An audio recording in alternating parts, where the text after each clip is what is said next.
네, 웨비나 시작하도록 하겠습니다. 소리 들리세요, 변호사님? 네, 잘 들립니다. 네. 네, 안녕하세요, 여러분. 저는 LA 총영사관의 정현지 영사입니다. 오늘 세미나는 그 미국에서의 법인을 설립할 때 알아야 할 법적 요소들, 그리고 실제 비즈니스 운영 과정에서 마주하게 되는 주요 이슈들을 중심으로 준비를 했습니다. 오늘 함께 해주신 성기원 변호사님은 스타트업 법률 전문가 기업 설립, 투자 구조에 대한 폭넓은 경험을 가지고 계신 분으로 저희 주 LA 총영사관의 창업 분야 자문 변호사로 활동 중이십니다. 오늘 창업을 준비하시거나 현재 법인을 운영하고 계신 분들께 실질적이고 현실적인 정보를 많이 공유해 주실 것으로 기대됩니다. 먼저 성 변호사님께서 한 30분 정도 강연을 해주시고 질문이 있으신 분들은 Q&A 창에 남겨주시면 또 변호사님께서 강연 후에 답변을 해 주시도록 하겠습니다.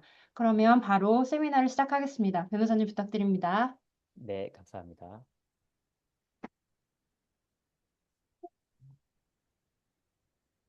네, 화면 공유가 잘 보이실까요? 네, 보입니다. 네, 네, 반갑습니다. 성기호 변호사라고 합니다. 오늘 어, 총영사관의 법률 웨비나 주제는 미국에서 법인을 설립하고 운영함에 있어서 자주 묻는 질문들에 대해서 제가 조금 몇 가지 준비를 해서 여러분들이 미국에서 법인을 설립하고 운영하실 때 도움이 되시도록 내용을 준비를 해봤습니다. 저에 대해서 간단히 소개를 드리면 현재 이제 미국의 K-스타트업로라는 로펌의 대표 변호사를 하고 있고요. 한국의 법무법인 미션의 자문 변호사로 활동을 하고 있습니다. 동시에 주 로스앤젤레스 대한민국 총영사관의 스타트업 자문 변호사로 또 활동을 하고 있습니다. 일단 첫 번째로 미국에서 이제 사업을 시작하실 때 인코퍼레이션, 그러니까 법인 설립과 관련된 프로세스에 대해서 가장 먼저 많이들 질문을 주십니다. 그와 관련된 좀 자주 묻는 질문들 몇 가지를 말씀을 드려보겠습니다. 일단 첫 번째로 많이 물어보시는 것 중에 하나가 미국에서 외국인이, 그러니까 뭐 미국 영주권자나 시민권자가 아닌 그냥 외국인이 어, 비즈니스를 시작할 수 있느냐 이런 질문을 종종 주시는데요. 일단 답변부터 말씀을 드리면 이민 스테이러스와는 무관하게 누구든지 미국에서는 사업을 시작을 하실 수가 있습니다. 다만 명심하셔야 되는 건 사업체를 설립하는 것과 이 사업체에서 실제로 일을 하는 거 이거는 다른 개념입니다. 그래서 만약 내가 사업체에서 일을 하지만 그 뭐 당연히 미국 영토 외에서 리모트로 일을 하시는 거는 전혀 문제되실 것이 없고요. 미국 영토 내에서 일을 하는 경우라면 내가 설립한 회사라고 하더라도 나에게는 노동 허가증이 있어야 됩니다. 이 두 가지 개념을 조금 구분하고 들어가시면 좋을 것 같습니다. 그러면 꼭 법인 설립이 필요하냐? 사업을 하기 위해서 꼭 법인 설립이 필요하냐? 법인 설립 없이는 진행할 수 없느냐? 라는 질문을 간혹 주시는데 이 부분에 대해서도 좀 말씀을 드리면 왜 법인 설립이 필요한지에 대해서 그 이유들을 좀 설명을 드리면 기본적으로 가장 큰 이유는 주주 개인, 그러니까 오너죠. 오너 개인의 개인 재산, 퍼스널 에셋을 보호하기 위함입니다. 그러니까 법인의 재산과 개인 주주의 자산은 구분이 되기 때문에 법인이 사업을 하다가 실패하거나 뭔가 큰 채무를 지더라도 개인 재산에 뭐 압류가 들어오거나 하는 거는 막아야겠죠. 그래서 그런 부분을 하기 위해서는 기본적으로 법인 설립이 반드시 필요하고요. 그리고 꼭 이제 이 법인들, 뭐 코퍼레이션 주로 이제 주식회사인데 주식회사에게만 적용이 되는 텍스 베네핏들이 있습니다. 세금 공제 혜택들이 있기 때문에 이런 것들을 이용하기 위해서는 법인이 꼭 필요한 거고요. 그리고 외부에서 투자를 받기 위해서는 또 이 법인이 반드시 필요합니다. 개인한테 투자하는 게 아니고 이 개인이 속해 있는 법인에 투자하는 것이 기본 원칙이다 보니까 이 법인은 반드시 필요하다고 볼 수가 있고요. 뭐 당연히 이제 전문적인 인상을 줄 수 있다라는 장점도 있습니다. 그렇다면 법인을 설립을 해야 한다면 언제 설립하는 것이 가장 좋겠느냐라는 질문에 대해서 답변을 좀 드리면 일단 공동 창업자가 있으시면 꼭 법인 설립을 하시는 것을 추천을 드립니다. 개인 혼자서 사업을 하시는 경우라면 법인 설립 시기를 조금 뒤로 늦추셔도 크게 문제는 없어요. 왜냐하면 어차피 법인을 세우더라도 나 혼자서 다 운영을 할 거기 때문에. 하지만 이제 공동 창업자가 있는 경우에는 법인이 있기 전과 법인이 있은 후 나누어서 굉장히 법적인 부분에 있어서 큰 차이가 생깁니다. 법인이 생기기 전이라면 이 공동 창업자와 같이 개발한 결과물에 대해서 각자가 소유를 하게 됩니다. 그러니까 법인이 소유를 하는 것이 아니고 각자가 소유를 하다 보니까 나중에 이 둘이서 우리 이렇게 개발 잘 됐으니까 이제 법인을 만들고 사업을 시작해보자 라고 해서 사업을 하다가 이 두 파트너 간에 혹시 분쟁이 생겨서 깨지게 되면 이, 이 회사를 떠난 파트너 입장에서는 법인 설립하기 전에 만들어진 개발 결과물은 나에게도 소유권이 있기 때문에 나한테 어떤 보상을 해줘 라는 요구를 하실 수가 있어요. 혹은 그 결과물에 대해서 내가 소유권자니까 나는 이거를 너가 사용하는 거에 허락을 하지 않겠어. 뭐 그래서 이제 이거를 뭐 서비스나 이렇게 론칭하는 걸 반대를 할 수도 있고요. 그래서 가장 중요한 거는 사업을 같이 하기로 한 공동 파트너가 있다면 일단 법인을 만들고 그 법인에 같이 공동으로 투자금을 넣고 그 다음에 거기서 나오는 모든 개발 결과물이나 산출물을 법인의 소유로 자동적으로 귀속되게 하는 그 조항이 굉장히 중요합니다. 저희가 그거를 이제 어사인먼트라고 얘기를 하는데 그 부분이 굉장히 중요하다라는 거를 좀 미리 말씀을 드리고요. 그리고 이제 직원을 하이어 하시는 경우에도 당연히 법인이 있으시는 게 필요하고요. 뭐 이거는 의무 사항은 아닙니다. 개인 자영업자여도 뭐 직원을 하이어 하실 수는 있지만 어쨌든 아까도 말씀드렸다시피 직원과의 관계에서도 직원이 회사를 상대로 소송을 하거나 어떤 수를 했을 때 개인 오너한테 수를 하는 게 아니라 법인을 상대로 수를 해야 되기 때문에 개인 재산을 보호를 할 수가 있는 거죠. 그리고 이제 여러 주에서 미국에 있는 여러 스테이트에서 비즈니스를 하신다면 또 코퍼레이션을 만드시는 것이 좋고 아까 말씀드렸다시피 외부 투자를 유치를 하기를 원하신다면 코퍼레이션이 반드시 있으시는 게 좋습니다. 그리고 실무적으로는 뭐 매해 초, 매 분기 초, 매월 초 이런 식으로 설립을 하시는 것이 텍스를 조금 아낄 수 있고요. 그러니까 불필요하게 뭐, 뭐 예를 들면 11월 29일에 법인을 설립할 뭐, 뭐 사실 텍스적인 부분은 이제 이열리 기준이긴 한데 뭐 12월 25일에 설립할 바에는 다음 해 1월 1일에 설립을 하시는 것이 2025년 텍스를 세이브할 수 있는 좀 방법이기 때문에 이런 건 좀 실무상 팁으로 알고 계시면 좋을 것 같고요. 그럼 법인을 설립하기로 했는데 최소 자본금이 있느냐? 이 질문에 대해서는 대부분의 스테이트는 최소 자본금 요건이 없습니다. 그렇기 때문에 단돈 자본금이 1불이어도 법인을 만드시는 데는 아무 문제가 없어요. 물론 이거는 캐피털입니다. 그러니까 자본금을 말씀드리는 거고 법인을 실제로 만드시는 데 있어서 뭐 파일링 피라든지 뭐 관련돼서 뭐 CPA나 변호사 비용이나 이런 부분들은 별도로 보셔야 되고요. 그 부분은 조금 뒤에서 자세하게 말씀드리겠습니다. 그리고 또 이제 가장 많이 질문 주시는 내용 중에 하나가 LLC라는 것이 있는 걸 이제 LLC라는 것이 있던데 LLC랑 코퍼레이션이랑은 어떤 차이가 있고 뭘 선택하는 것이 좋은지에 대해서 좀 질문을 많이 주세요. 그래서 일단 먼저 LLC에 대해서 설명을 드리면 일단은 LLC는 멤버들이 공동으로 소유하는 비즈니스 스트럭처입니다. 사업체 구조고 이 사업상의 채무로부터 오너 개인의 재산을 보호할 수 있는 가장 간단한 비즈니스 스트럭처라고 보시면 돼요. 근데 이 LLC의 장점은 동시에 굉장히 플렉서블하게 과세 방식을 내가 선택을 할 수 있습니다. 1인 LLC 같은 경우에는 그냥 개인 자영업처럼 간주가 되고요. 2인 이상인 경우에는 파트너십처럼 디폴트로 파트너십처럼 텍세이션을 하는데 만약 원한다면 이거를 내가 코퍼레이션처럼 텍스 과세를 해달라고 IRS에 신청을 하실 수가 있습니다. 그래서 굉장히 이 플렉서빌리티가 유연성이 있다라는 것이 LLC의 가장 큰 장점이고요. 반면에 이제 코퍼레이션 같은 경우에는 LLC는 아까 멤버라고 얘기를 했습니다. 정식 명칭은 멤버들이 소유를 하는 거고 코퍼레이션 같은 경우에는 주주들이 소유를 하는 구조입니다. 쉐어홀더라고 얘기를 하고요. 그래서 이 LLC 같은 경우에는 LLC랑 마찬가지로 이 Limited Liability Protection, 그러니까 주주들 개인 재산에 대해서 보호를 해주지만 LLC에 비해서는 조금 더 복잡한 메인터넌스, 그다음에 컴플라이언스 의무, 텍스 파일링 의무가 있습니다. 그리고 기본적으로 이제 코퍼레이션이 설립이 됐다라는 거는 법인을 개인과 분리를 했기 때문에 개인의 텍스와 별개로 법인의 텍스를 내야 됩니다. 그러니까 법인이라는 의미 자체가 법적으로 존재하는 사람이거든요. 그래서 법상에서만 존재하는 사람인데, 그러니까 우리가 현실에서는 법인이라는 것이 이제 별도로 어떤 형태를 가지고 있는 건 아니기 때문에 이 오너들이 개인적으로 운영을 하지만 세금을 내는 단계에서는 개인소득세 따로, 법인소득세 따로 이렇게 어, 세금을 납부를 하셔야 됩니다. 그리고 이 코퍼레이션은 외부의 투자자들이 들어올 때는 가장 선호하는 구조입니다. 그래서 아까도 말씀드렸다시피 VC 펀딩을 받고 싶다라고 하시면 거의 대부분 코퍼레이션 구조로 회사를 만드셔야 됩니다. 그러면 언제 LLC를 만들면 좋고 언제 코퍼레이션을 만들면 좋을까에 대해서 일단 LLC는 대부분 스몰 비즈니스에서는 가장 커먼한 초이스입니다. 그리고 당장 외부의 투자자로부터 투자를 받는 것이 필요하지 않을 때는 LLC 구조가 이상적일 수가 있습니다.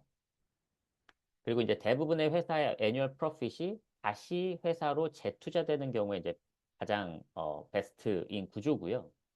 특히 그래서 어떤 회사의 외형을 키우기보다는 계속적으로 회사가 수익을 내면서 이 회사의 수익을 또 회사에 재투자하는 이런 방식으로 가는 초기 단계의 기업들에게는 가장 적합한 구조라고 보시면 됩니다. 반면에 이제 코퍼레이션 같은 경우에는 일단 LLC를 설립을 하셨더라도 나중에 어느 시점에 코퍼레이션으로 내가 전환을 하실 수가 있어요. 컨버전 이제 그게 스태튜토리 컨버전이라고 얘기를 하는데 법률상 원래 지금까지는 LLC였지만 앞으로는 코퍼레이션으로 우리가 회사 그 엔터티를 바꾸겠다라고 하시는 것이 가능합니다. 그래서 보통은 언제 이 코퍼레이션이 필요하냐? 아까도 계속 반복적으로 말씀드리고 있죠. 외부의 투자자가 들어올 때는 거의 대부분 코퍼레이션 구조를 요구를 합니다. 그래서 LLC로 시작을 하시더라도 나중에 이제 뭐 시드 라운드, 프리 A 라운드 뭐 이렇게 투자자들이 들어올 때는 대부분 엔터티가 있는지를 물어보고요. 그 엔터티가 코퍼레이션으로 존재하고 있는지를 꼭 물어봅니다. 그래서 코퍼레이션으로 존재하고 있지 않으면 코퍼레이션으로 전환을 하면 우리가 투자할 수 있다라는 의견을 주거나 코퍼레이션이 없기 때문에 우리는 투자하기 어렵다라는 의견을 받으실 수가 있습니다. 그리고 이 코퍼레이션 같은 경우에는 상당 부분의 이제 회사의 어떤 뭐 애뉴얼 프로핏을 이월시키는 걸 원할 때 이 코퍼레이션 구조를 이용하시는 것이 유리하고요. 그래서 회사의 좀 외형을 키우고 투자를 받고 나중에 회사의 외형을 키워서 뭐 매각을 하거나 IPO로 가거나 하는 걸 염두에 두신다면 그런 경우에는 이제 대부분 코퍼레이션이 좀 더 적절한 구조라고 볼 수가 있습니다. 이 인코퍼레이션 법인 설립과 관련해서 이제 가장 일반적인 프로세스들을 좀 말씀을 드리면 일단 대표적으로 이 인코퍼레이션 스테이트를 정해야 되고요. 이 PPB라고 하는 건 Principal Place of Business입니다. 주된 회사의 영업지라고 보시면 되고 뭐 텍스도 보셔야 되고 레귤레이션도 보셔야 되고 코스트 인코퍼레이션 할 때 들어가는 비용들 어느 주가 유리한지에 대해서 이제 처음에 선택을 하셔야 되고 그다음에 엔터티 타입을 결정을 하시게 됩니다. 뭐 아까도 말씀드렸다시피 이제 보통 이제 코퍼레이션이라고 하면 디폴트로 Ccorp이고요. Scorp이라는 것도 많이 들어보셨을 텐데 이거는 Ccorp 중에 이제 Scorp의 요건을 만족하는 경우에 별도로 IRS에 Scorp으로 텍스 일렉션을 해달라고 신청을 하셔서 이제 바꾸실 수 있는 구조입니다. 그리고 뭐 LLC도 있고 파트너십도 있고요. 그래서 일단은 그 비즈니스의 네임, 이름을 정하고 뭐 이 이름이 일단은 그 해당 주에 중복되지 않는지 이 법인을 설립을 하려면 회사명이 중복되면 안 되기 때문에 이 부분을 확인을 하셔야 되고 그다음에 이제 레지스터 에이전트라는 거를 반드시 두셔야 됩니다. 이 레지스터 에이전트라는 게 뭐냐면 각 주마다 자기네 주 영토 안에 이 회사를 대리할 수 있는 송달 대리인을 반드시 지정해 둘 거를 요구를 합니다. 그래서 설령 이제 내가 한국에서 미국의 법인을 만들더라도 뭐 예를 들어 델라웨어의 법인을 만들더라도 이 델라웨어 내에 우리 회사를 대신해서 우리 회사에 관련된 이 주정부의 중요한 어떤 노티스나 메일을 받아줄 수 있는 에이전트가 반드시 필요합니다. 그래서 우리 회사가 그 델라웨어에 오피스가 있으면 우리 회사가 직접 이 에이전트가 될 수가 있지만 대부분은 이제 없는 경우가 많기 때문에 그런 경우에는 이제 별도로 서비스 비용을 내고 레지스터 에이전트를 선임을 해 두셔야 됩니다. 그리고 나서 이 아리크로보 인코퍼레이션이라고 하는 법인의 설립 증명서 또는 뭐 설립 정관이라고 얘기하는 거를 해당 주에 어, 제출을 하시게 되고 그 다음에 설립과 관련된 파일링 피를 납부를 하시면 됩니다. 그리고 나서 법인이 만들어지고 나서 이제 코퍼레이트 바일로라고 하는 그러니까 회사로 치면 회사 정관 뭐 혹은 내규라는 거를 이제 만드시게 되고요. LLC 같은 경우에는 명칭이 조금 달라서 오퍼레이팅 어그리먼트 운영 계약서라고 얘기를 합니다. 그리고 이제 뭐 첫 번째 이사회 회의를 열거나 아니면 이 LLC의 첫 번째 멤버 회의를 개최하시게 되고요. 미국에서 사업을 하시면 반드시 필요한 것 중에 하나가 EIN 넘버입니다. 그래서 IRS로부터 받으시는 고용주 식별 번호, 뭐 우리나라로 치면 사업자 등록번호와 비슷한 개념이라고 보시면 되고, 요 EIN 넘버가 있으셔야 나중에 텍스 신고나 이런 것들을 다 하실 수가 있고요. 이 EIN 넘버가 있어야 비즈니스 뱅크 어카운트도 여실 수가 있습니다. 그리고 뭐 비즈니스 라이센스나 아니면 뭐 우리 회사나 내 가게가 뭐 주류 판매가 필요하다거나 하면 이제 필요한 퍼밋들 이런 것들을 신청해서 받으셔야 되고요. 매년 어 그 각 주별로 이제 요구하는 애뉴얼 리포트들이 있습니다. 2년에 한 번 요구하는 주도 있고요. 매년 요구하는 주들이 있는데 캘리포니아, 뭐 델라웨어 같은 경우에는 다 애뉴얼 리포트를 이제 제출을 하셔야 됩니다. 그러면 인코퍼레이션 스테이트를 어디로 정해야 하느냐? 뭐 간혹 가다가 뭐 와이오밍, 뭐 네바다 이런 데는 이제 인컴 텍스가 낮다던데 혹은 뭐 비즈니스 커퍼레이트 텍스가 없다던데 이런 쪽에 가서 비즈니스를 여는 것이 어떠냐, 회사를 설립하는 것이 어떠냐라고 많이 문의를 하세요. 근데 실제로는 어, 중요한 거는 어느 주에서 실제로 이 비즈니스를 하시는지가 굉장히 중요합니다.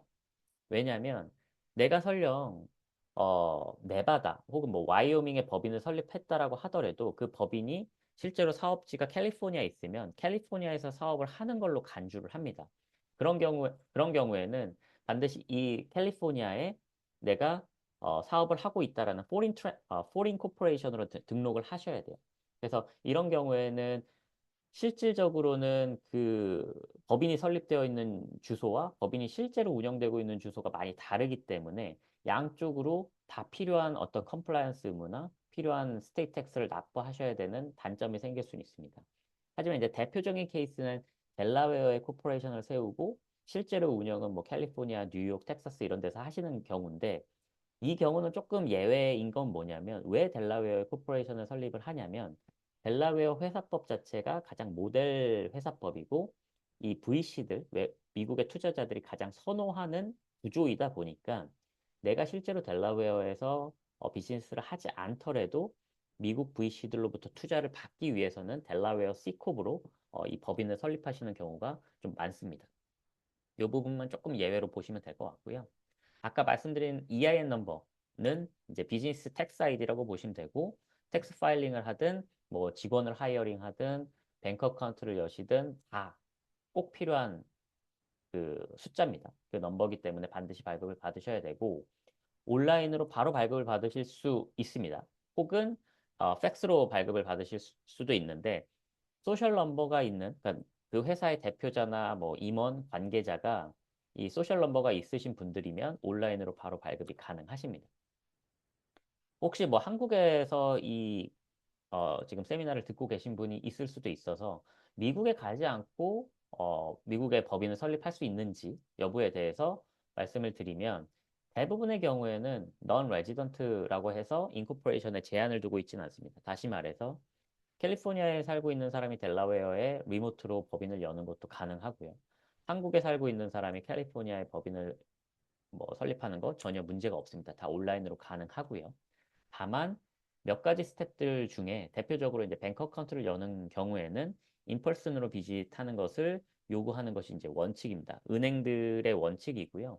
그러다 보니까 실제로 이제 대표자께서 미국에 살고 있지 않는 경우라고 하면 한 번 정도 이제 미국으로 오셔가지고 은행에 가셔가지고 은행 계좌를 개설하셔야 될 수도 있고요.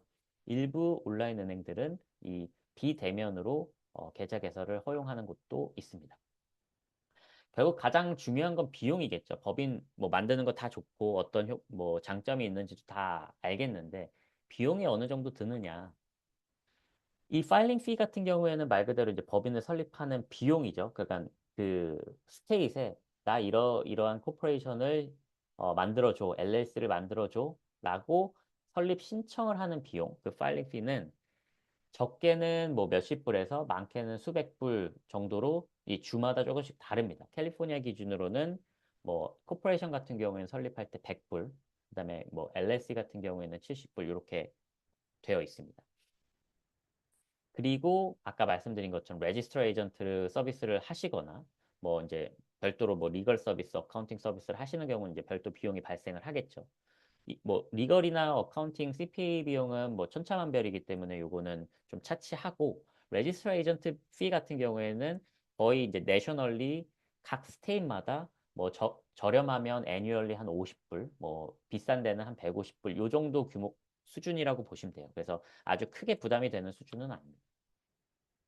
그래서 처음에 회사를 시작하실 때 뭐 자본금을 제외하고 이 설립하는 비용은 뭐 적게는 뭐 개인이 온라인 서비스로 하셔서 스스로 설립을 하시는 경우에는 뭐 한 4, 500불 수준으로 시작하시는 분도 있고 뭐 규모가 큰 대형 로펌을 통해서 회사를 설립하시는 경우에는 뭐 만불 단위까지 설립 비용이 올라갈 수 있습니다.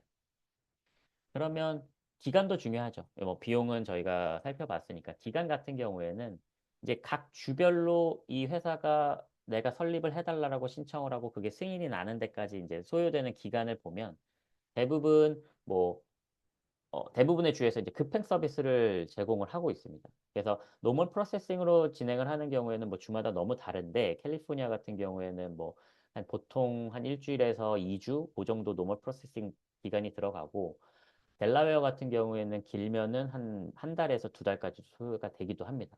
그래서 보통은 이제 급행 서비스를 추가 비용을 내고 진행을 하시게 되면 보통 한 2, 3 영업일 안에 법인 설립이 완료가 되는 편입니다. EIN 발급 같은 경우에는 소셜 넘버가 있으면 바로 당일에 온라인으로 발급받아서 레터까지 받으실 수 있고요.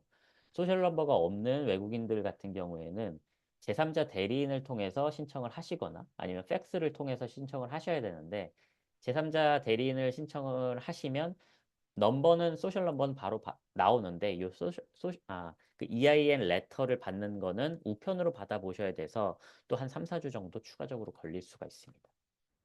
그래서 이제 이 전체적인 풀 프로세스를 보통 설명드릴 때 빠르면 한 3주, 뭐 길면은 한 5주까지 걸린다.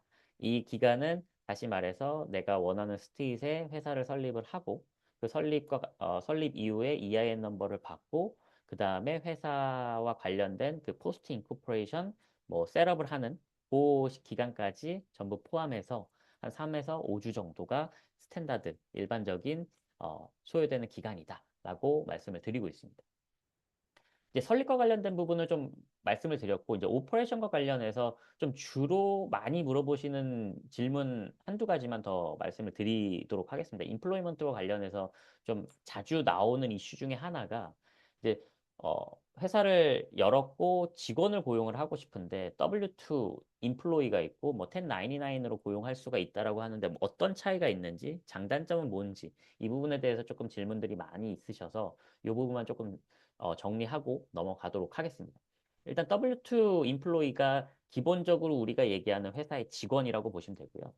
1099는 원칙적으로는 회사의 직원이 아니고 저희가 이제 독립 계약자 또는 프리랜서 개념으로 보셔야 됩니다.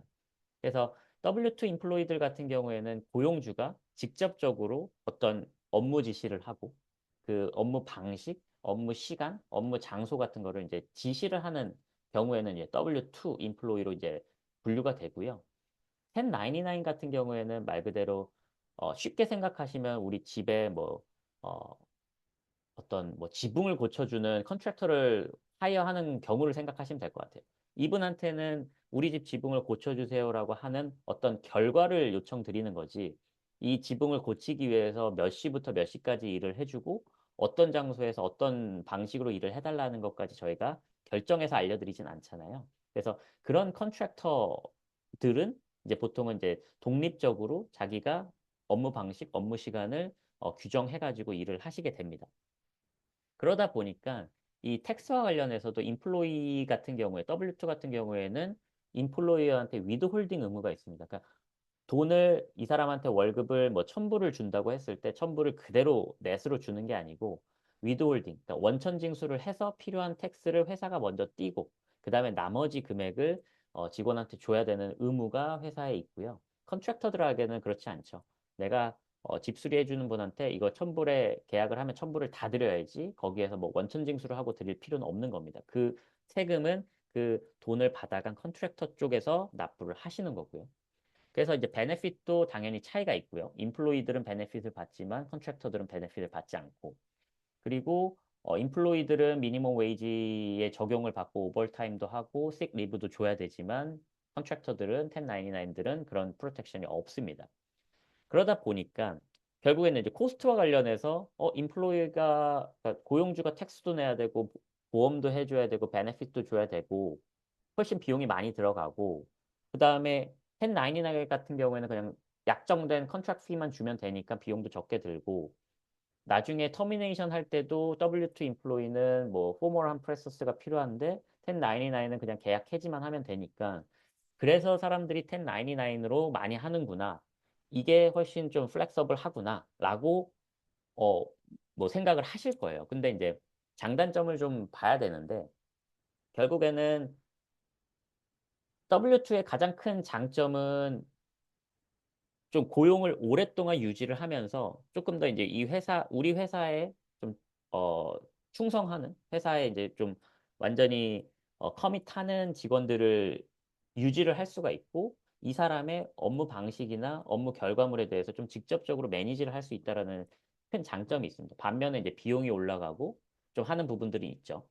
그리고 이제 뭐 행정적인 부담도 올라가고 1099 같은 경우에는 기본적으로 가장 큰 장점은 비용을 줄일 수가 있습니다. 회사 입장에서 나가는 비용을 줄이죠. 텍스도 줄이고 베네핏도 안 줘도 되고 그리고 훨씬 플렉서블하게 나중에 하이어 했다가 터미네이트 하는 것도 다 가능하고요. 하지만 이 원칙적으로 한다면 컨트랙터들은 내가 결과에 대해서만 요구를 할 수 있을 뿐 업무 방식을 어떻게 해달라 내 입맛에 맞게 이렇게 해달라라고 요구를 하실 수는 없는 겁니다. 가장 큰 차이는 이제 결국에는 가장 큰 문제는 뭐냐면 이 클래시피케이션을 잘못했을 때 미스클래시피케이션이라고 얘기를 하죠. 그래서 아까 얘기를 들어보니까 비용이나 이런 부분을 보면 플렉서빌리티도 그렇고 1099으로 차라리 직원을 고용을 해야겠다. W2는 좀 부담이 된다라고 하셔서 1099으로 고용을 해서 일을 시키시는 분들이 많아요. 뭐 특히 이제 뭐 식당이나 이런 데서 뭐 직원들을 하이어할 때 그냥 컨트랙터 방식으로 고용을 하시고 그냥 지정된 급여만 주시는 경우들이 있는데 이 경우에 실질적으로 고용주가 이 직원에 대해서 언제, 어떻게 일을 할 건지를 다 지시를 했음에도 불구하고 형식은 1099을 띄고 있으면 이거는 미스클래시피케이션으로 보는 겁니다. 원래는 W2가 되어야 할 사람을 1099으로 잘못 분류를 해서 세금을 일부러 줄였다라고 간주를 하는 거고요. 그러다 보니까 이제 뭐 IRS나 EDD 등에서 이거에 대해서 페널티를 무는 거죠. 그래서 만약 1099으로 클래시피케이션을 했다가 나중에 W2로 다시 리클래시파이가 되는 경우에는 백 웨이지, 그러니까 뭐 지금까지 지급하지 않았던 임금이나 뭐 납부하지 않았던 텍스나 당연히 페널티가 붙고요. 그거에 대해서 직원들 1099 직원들이 나중에 우리는 실제로 W2 인플로이였다라고 하면서 소송을 거는 경우들이 있습니다. 예전에 뭐 큰 소송으로는 우버 드라이버들이 자기네들이 이제 다 1099으로 뭔가 돈을 받았었는데 우리는 실질적으로는 W2였다. 라고 하면서 이렇게 소송을 건 케이스들도 있고 실제로 요 미스클래시피케이션 소송은 굉장히 많이 일어나는 편이고 캘리포니아에선 특히나 굉장히 이제 좀 중대한 법률 위반으로 보기 때문에 나중에 회사를 운영하실 때 이 고용과 관련해서 좀 가장 핵심적으로 좀 생각을 해 주시면 좋을 내용으로 보입니다. 네, 일단 오늘 제가 준비한 내용은 여기까지고요. 혹시 질문이 있으시면 어, 뭐 채팅창이나 아니면은 직접 질문을 주셔도 좋을 것 같습니다. 네, 변호사님 상세한 강의 감사합니다. 일단 오늘 참석하신 분들 중에서 질문이 있으시면 자유롭게 채팅창에 입력을 해주시고요. 저희가 미리 그 질문을 좀 받았었잖아요. 그래서 어제 접수된 질문에 대해서 한번 변호사님 간단하게 답변해 주시면 좋을 것 같습니다. 어제 먼저 그 소규모 한국 치킨 식당을 여기서 개업하는 것을 생각을 하고 있는데 여기에 맞는 법인은 어떤 게 좋을지 이렇게 여쭤보는 질문이 있었는데요. 먼저 여기부터 좀 답변을 부탁드릴까요? 네. 어, 일단 그 내용은 제가 아까 발표하는 과정에서 조금 어느 정도 커버를 한 것 같은데요. 네, 맞습니다. 네, 소규모로 식당을 진행하시는 경우에는 대부분 LLC 방식으로 진행을 하셔도 크게 문제가 없습니다. 요 음, 소규모라는 개념이 뭐 규모가 크고 작고의 이슈보다 아까 제가 말씀드린 중요한 기준, 우리가 외부의 투자를 받을 거냐 안 받을 거냐 기준으로 좀 보시는 게 좋을 것 같아요. 만약 그냥 오너들이 개인적으로 이제 출자를 해가지고 자본금을 대고 외부의 투자자 없이 우리끼리 이제 치킨집을 운영할 거다라는 생각이시라면 굳이 코퍼레이션 방식을 가실 필요는 전혀 없을 것 같고요. LLC로 설립해서 진행하시더라도 문제는 없을 것 같고 만약 이제 뭐 예를 들어서 우리가 소규모로 이제 치킨 가게를 시작을 했는데 뭐 확장이 돼서 뭐 정말 뭐 BBQ나 뭐 이렇게 페리카나처럼 확장이 돼서 우리가 프랜차이즈 사업도 하고 싶고 뭐 하고 싶다. 가맹점주들을 모집하고 싶다. 근데 그 시기에는 아마 코퍼레이션으로 좀 전환을 하시는 것이 필요할 수도 있습니다. 그리고 이 LLC로 시작하셨지만 매출이나 뭐 프로핏이 너무 많이 나와서 이 LLC 방식으로 하면 개인들이 이제 다 텍스를 내야 되는데 이걸 개인 인컴에 반영시켜서 텍스를 내야 되는데 개인 인컴 텍스율이 세율이 너무 올라간다라고 하면 보통 이제 그런 단계가 오면 CPA 분들과 이제 좀 상의를 하셔가지고 아 이건 아예 별도 코퍼레이션으로 빼고 코퍼레이션에서 법인세를 내는 것이 세금을 더 낮출 수 있는 방식이다라고 하고 절세 방안을 좀 상의를 해보시는 게 좋을 것 같습니다. 네, 변호사님. 그리고 두 번째 질문입니다. 우선 스몰 비즈니스로 시작을 해서 커가는 상황을 보고 싶은데, 이럴 때는 법인 설립을 나중에 해도 될까요? 아니면 1달러라도 수익이 생기기 전에 법인 설립이 먼저인가요? 네.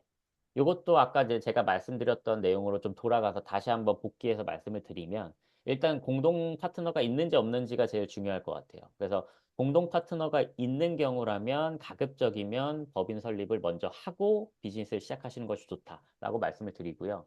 만약 공동 파트너가 없이 내가 그냥 단독으로 사업을 하는 경우다라고 하시면 사실은 1인 기업인 경우에는 지금 당장 법인 설립을 하실 필요까지는 없어요. 음. 그리고 수익이 생길 때, 뭐 수익이 생기기 전에 반드시 법인이 존재해야 된다. 그런 뭐 어떤 뭐 법률상 규정이나 뭐 요건은 없습니다. 하지만 제가 좀 추천을 드리는 건 비즈니스, 그러니까 결국에 사업이라는 것이 수익이 발생하는 걸 기준으로 보는 것이 아니고요. 사업 활동을 본격적으로 시작하는 시점을 기준으로 이때부터 나 개인과 내 사업체를 좀 구분하시는 게 필요해요. 이걸 구분하지 않고 사업을 하시게 되면 결국에는 수익이 생긴다는 거는 결국엔 나중에 그거에 대한 라이빌리티도 내가 질 수 있다라는 거거든요. 내가 판매한 제품이나 서비스에 문제가 생겨서 하자가 있어서 이 우리의 커스터머가 이거에 대해서 어떤 클레임을 걸고 뭐 소송이 들어왔을 때 내가 만약 법인이 있는 상황에서 서비스나 제품을 제공을 했다면 법인 울타리 안에서 이제 그 책임을 지는 거고요. 내가 법인이 없는 상황에서 개인 사업자로 사업을 하신 그 기간 동안 발생한 모든 이슈에 대해서는 나중에 나한테 소송이 들어올 수 있다는 걸 염두를 해 두셔야 됩니다. 그래서 뭐 작은 사업이라고 해서 너무 안심하실 게 아니고 그 작은 사업을 진행하는 동안 발생한 어떤 일이든 나중에 그 문제를 가지고 소비자들이 뭐 나의 고객들이 나를 상대로 소송을 할 수 있고 내가 가지고 있는 집, 차, 내 개인 재산, 개인 뭐 통장 이런 것들이 이 비즈니스 라이빌리티의 책임 대상이 될 수 있다라는 거를 좀 명심하셨으면 좋겠습니다. 네, 변호사님 감사합니다. 그리고 오늘 새롭게 접수된 질문이 하나 있는데요. 네, 질문 하나 드릴게요. 저는 한국에서 바이오 관련한 스타트업을 운영을 하고 있습니다. 그리고 얼마 전에 델라웨어에 미국 법인을 설립을 했습니다. 아직은 제가 한국에 있는 상황인데요. 추후에 제가 미국에 그러니까 랜딩을 하고 싶은데 이 경우에 투자자 비자, E2 비자 말고 또 고려할 수 있는 비자들이 있을까요? 그리고 만약에 투자자 비자를 신청하게 될 경우라면 뭐 그 어느 정도의 뭐 투자금이나 이런 것이 필요할까요? 네, 일단은 그 창업자분들이, 한국에서 창업자분들이 미국에 신청하실 수 있는 비자, 가장 대표적인 비자가 방금 말씀하신 E2 인베스터 비자고요. 어, 또 다른 가능한 비자 카테고리 중에 하나가 L1 비자가 가능하실 수가 있어요. 이 L1 비자 같은 경우에는 어떤 케이스냐면 한국에 이미 본사가 있고요. 미국에 뭐 자회사나 관계회사를 설립을 하고 한국 본사 회사에서 최근 3년 동안 최소 1년 이상을 풀타임으로 근무한 분들의 경우에 전근을 보낼 수 있는 비자입니다. 그래서 보통 이제 대기업들이 뭐 예를 들면 삼성 본사가 있고 삼성 아메리카로 어떤 이런 전근을 보낸다, 주재원을 보낸다라고 할 때 많이 사용하는 비자 중에 하나가 이제 L1 비자라는 것이 있어서 L1 비자가 가능하신지는 뭐 한국 본사가 있었는지 여부, 그리고 한국 본사에서 몇 년을 근무하셨는지 여부에 따라서 조금 달라질 것 같고요. E2 인베스터 비자 같은 경우에는 그런 요건은 없고 미국에 그냥 법인을 새롭게 설립을 하시고 미국 내에서 서브스텐셜한 인베스트먼트를 하셨으면 이 상당한 투자라고 저희가 이제 번역을 하는데 상당한 투자만 하면 바로 받으실 수 있는 것이 이제 E2 인베스터 비자입니다. 그러면 상당한 투자라는 게 얼마냐라는 게 이제 가장 핵심적인 질문인데 이거는 인더스트리와 사업체마다 좀 달라요. 뭐 예를 들어서 소프트웨어, IT 소프트웨어 비즈니스를 하는 경우에는 사실은 투자금이, 실제로 캐시 투자금이 훨씬 적을 수가 있습니다. 그러니까 음. 이거는 약간 무형적인 재산들이 투자가 되는 거기 때문에. 근데 이제 좀 하드웨어나 뭐 어떤 생산과 관련된 어떤 뭐 그런 비즈니스를 한다라고 하면 기본적으로 투자금이 좀 액수가 커지겠죠. 그래서 보통 이제 대사관에서 이민국에서 보는 그러니까 규정상에서는 서브스텐셜 어마운트가 얼마 이상이어야 한다라는 규정은 없으나 통상적으로 실무적으로는 그래도 최소 한 10에서 15만 불 정도는 투자가 되는 것이 보여져야 투자를 실질적으로 했고 상당한 투자가 이루어졌고 실제로 미국에서 사업을 하겠다라는 의지를 확인할 수 있다라고 이제 판단을 하거든요. 근데 이제 이게 사업에 따라서는 한 20만 불 이상이 필요하실 수도 있고요. 그래서 그 내용은 조금 인더스트리마다 좀 차이가 있으니까 그렇게 이해를 하시면 좋을 것 같습니다. 네, 변호사님, 뭐, 마지막 질문 하나 드리면 될 것 같은데요. 지금 변호사님, 뭐, 캘리포니아에서 활동하면서 우리 스타트업 기업인분들 미국 설립하는 것도 많이 보셨고, 많이 또 조언도 해주셨을 텐데, 혹시 한국 기업들이 미국 법인 설립할 때 가장 자주 하는 실수 같은 거 혹시 보신 거 있으면 하나만 공유 가능할까요? 네. 제가 보는 케이스들 중에 가장 많이 실수하시는 거는 그런 것 같아요. 그러니까 일단은 법인을 설립했다라고 생각하고 뭐 설립 이후에 셋업을 다 했다라고 생각하셨는데 알고 보니까 셋업이 안 돼 있는 경우들이 있어요. 그러니까 예를 들면 이제 요새는 워낙 이 법인 설립 온라인 서비스들이 잘 되어 있다라 보니까 이제 이 대표님들이 굳이 뭐 전문가를 통해서 할 필요는 없고 이런 뭐 AI 자동화 서비스를 통해서 법인 설립은 잘 하십니다. 그래서 법인이 설립이 됐고 그때 내가 100% 출자해서 설립했어요라고 말씀을 하시는데 막상 서류를 보면 법인은 만들어져 있으나 이 법인의 출자가 안 되어 있거나 실제로 필요한 계약서들의 사인이 안 되어 있는 경우들이 상당히 많이 있어요. 그래서 이런 경우에는 법인의 주인이 없는 그냥 빈 껍데기인 상태로 법인이 몇 년간 존재했던 경우들도 있는 겁니다.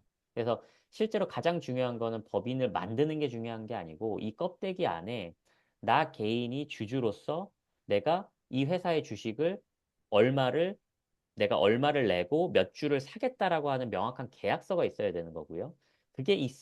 그게 있고 내가 실제로 이 법인의 자본금을 입금한 기록이 남아 있어야 내가 이 회사의 주인임을 입증을 하실 수가 있어요. 그 내용이 없이 그냥 내가 만들었으니까 내 회사겠지라고 생각하시면 조금 오해일 수 있다라는 부분 말씀드리고 그거와 이제 같이 연관돼서 회사를 설립한 직후에 사인을 하셔야 되는 계약서들을 이제 자동 서비스에서 그 템플릿들을 다 제공을 해주는데 보통 대표님들 이제 바쁘시다 보니까 법인 설립된 것만 확인하시고 그 계약서 사인 안 하시고 그냥 몇 년간 사업을 진행하시는 경우들이 있어요. 그래서 꼭 말씀드리는 거는 뭐 반드시 전문가를 써서 하셔야 된다라는 말씀을 드리는 게 아니고 어떤 서비스를 이용하셔서 법인이 만들어지고 그거와 관련된 서류들을 다큐멘트를 받으셨을 때 이 다큐멘트가 어떤 의미인지 어떤 리글 컨시퀀스를 가져올 건지를 정확하게 이해를 하시고 적시에 사인까지 하시는 것이 꼭 필요합니다. 이 내용을 꼭 말씀드리고 싶습니다. 네, 감사합니다, 변호사님. 뭐, 질문이 별도로 없으신 것 같으니까 오늘 이 정도로 세미나 마무리하면 될 것 같고요. 다시 한번 오늘 세미나에 참석해 주신 분들께 다시 한번 감사의 말씀을 드리고 또 성기현 변호사님 지금 한국에서 바쁘신 일정 중에 오늘 시간 내셔서 강연과 답변 제공해 주셔서 다시 한번 감사드립니다. 오늘 저희 웨비나에서 논의된 내용들이 여러분들의 창업 준비와 또 법인 운영에 실질적인 도움이 되셨기를 바랍니다. 그럼 이것으로 오늘의 웨비나를 마치도록 하겠습니다. 감사합니다. 변호사님 감사합니다. 네, 수고하셨습니다. 네. 감사합니다.